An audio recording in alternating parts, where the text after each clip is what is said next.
Have you ever been walking along a quiet beach without a soul in sight and suddenly stumbled across a pile of trash? You've probably asked yourself, where did all this garbage come from? There's hardly anyone here. The truth is, it may have traveled a further distance to get to the beach than you did from your home. You see, when water moves downstream, it carries with it things you can see, like plastic bags and cigarette butts. It also carries things you can't see, like pesticides and fertilizers.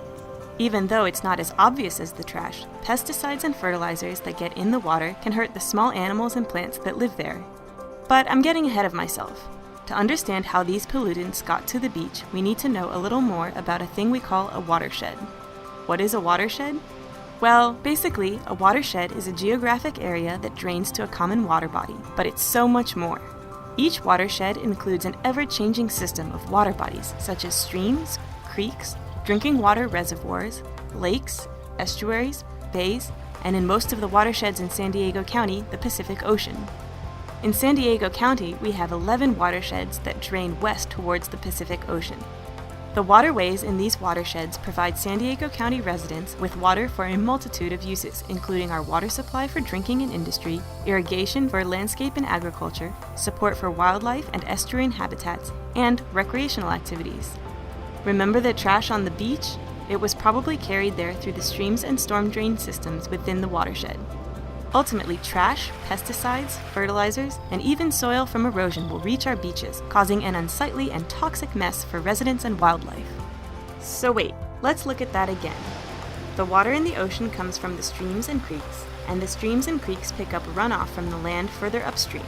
So that means if I spray pesticides on my lawn in Lakeside, use too much fertilizer on my tomatoes in Fallbrook, or throw a bottle on the ground in Bonita, these materials can run off my property, flow down my street, enter into a storm drain or stream system, and then end up in the ocean. Remember, if you spray something in your garden or on your landscape, there's a good chance it could end up at the beach. So what happens if this waste and pollution ends up on the beach?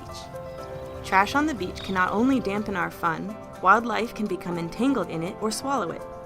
Even though fertilizers and pesticides are not as visible as trash, they also have a big impact on the health of the watershed.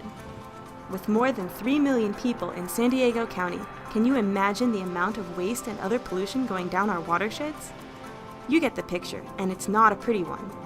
I don't know about you, but that doesn't sound like the day at the beach that I'm looking forward to this weekend. So what can you do to help? Put trash in a trash can. Reduce your use of pesticides and fertilizers around your home and garden. Whenever possible, use non-toxic or less toxic methods to solve your pest problems. Also, watch your irrigation system and adjust it to reduce runoff. This can help reduce water pollution from pesticides, fertilizers, and soil erosion. By taking a few simple steps, you can have an enormous impact on improving and protecting the health of our watersheds. Remember, it's the water that connects us.